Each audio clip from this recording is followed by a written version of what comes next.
Alors, les OB présentés ce matin au département, après 3 années de hausse pour le budget, il y a une certaine stagnation cette année, c'est ça? Et les recettes n'augmentent pas, mais les dépenses, oui. Un point sur ces OB, s'il vous plaît. Oui, plusieurs constats. D'une part, l'inflation qui est toujours présente. La loi de finances 2024 prévoit 2,6%. Nous avons aussi une augmentation. La Réunion vieillit et donc l'augmentation des allocations individuelles de solidarité, plus 6 à 8% pour 2024. Nous avons des recettes qui, elles, par contre, diminuent, comme les droits de mutation. Compte tenu de la diminution des transactions immobilières, nous attendons à moins 30 millions sur 2024.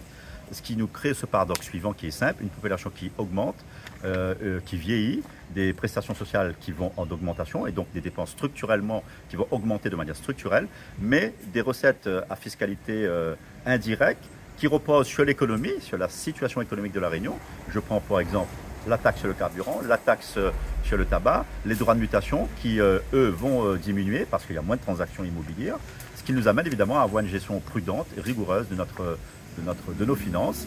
Les indicateurs sont toujours favorables, mais on doit faire face effectivement à des dépenses qui sont naturellement d'augmentation.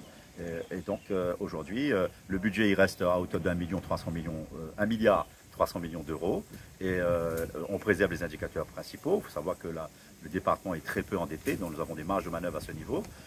Et nous avons également beaucoup d'espoir dans l'accompagnement, notamment de l'État, sur certains axes, notamment par exemple sur l'amélioration de l'habitat, où le rôle de la LBU doit vraiment être considéré et pouvoir avoir une belle mutualisation entre les fonds du département et l'amélioration de l'habitat pour que ça devienne vraiment une cause, une cause importante, puisqu'on sait qu'il y a 75 000 personnes qui vivent dans des conditions indécentes, il y a près de 20 000 logements indécents, il nous faut réagir et malgré ce contexte qui est quand même de stabilité, une croissance qui a du mal à revenir mais qui sera quand même à un niveau un peu plus soutenu pour 2024. En France, on annonce 1,4%.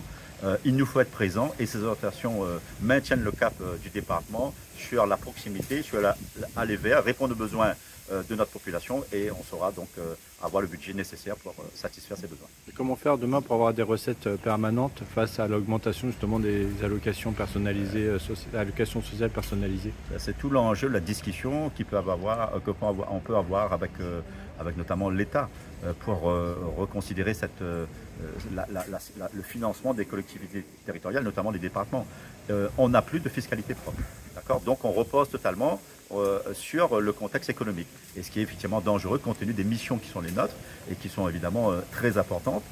Il nous faut avoir une réflexion à ce niveau et que c'est ce que le message que porte le président au niveau du national pour pouvoir avoir, et pas que lui évidemment, que les autres présidents, avoir une situation qui soit beaucoup plus structurée et